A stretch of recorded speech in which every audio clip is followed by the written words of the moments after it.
Shiva Purana, the beginning and the greatness.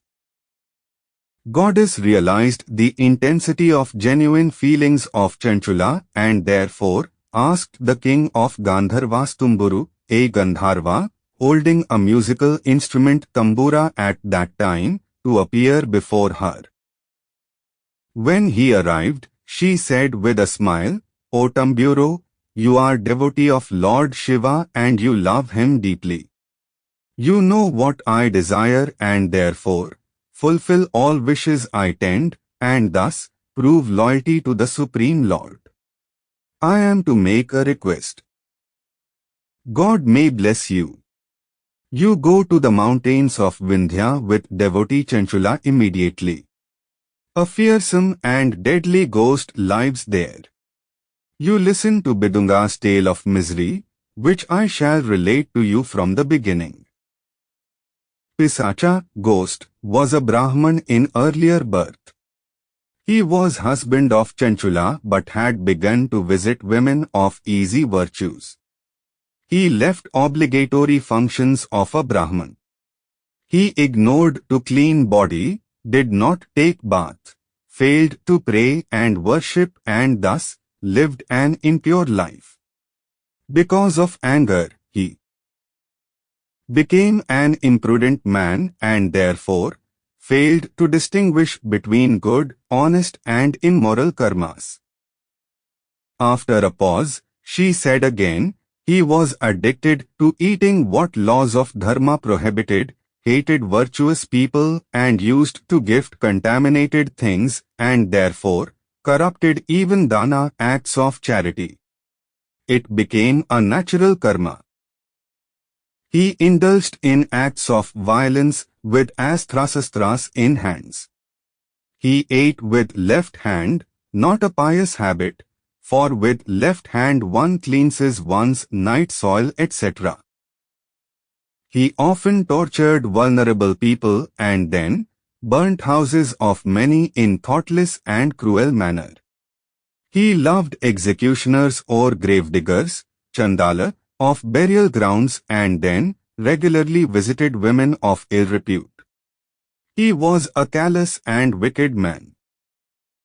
Later on, the sinful Brahman deserted a loyal wife and enjoyed the company of crafty people and prostitutes and so lived dissolutely. At last, he died a disgraceful death. He joined a crowd of corrupt people in hell and suffered for many years in different yonis and at present suffers in the yoni of a Pisacha and lives at the mountain of Vindhya. None spoke for a while. Tumburu, a Gandharva, heard the tale of an accursed Brahman. While he still thought, the goddess said, as a Pisacha, he suffers because of the sins he committed. I want you to narrate the most celebrated tales about Lord Shiva enshrined in Shiv Purana, the most pious and sacred book, which destroys sins. To read or listen to Purana is the greatest punya karma, virtuous deed, on earth. If he hears the tales, the mere listening will purify Bidunga, and he will relinquish yoni of a Pisacha. When he is free from a hateful yoni, you take him to Lord Shiva in a celestial aircraft. I permit you to do an act of mercy toward a suffering Brahman.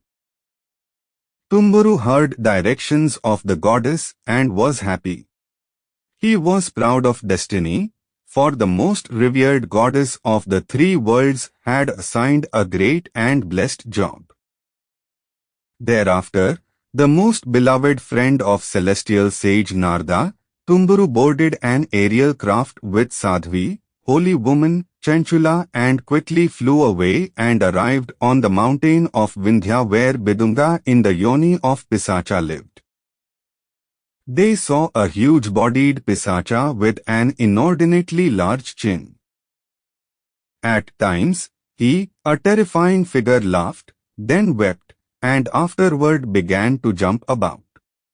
A great worshipper of Shiva, mighty Tumburu exercised delusory powers and tied up the giant Pisacha with a strong rope so that he fulfills the sacred mission and helps a new devotee.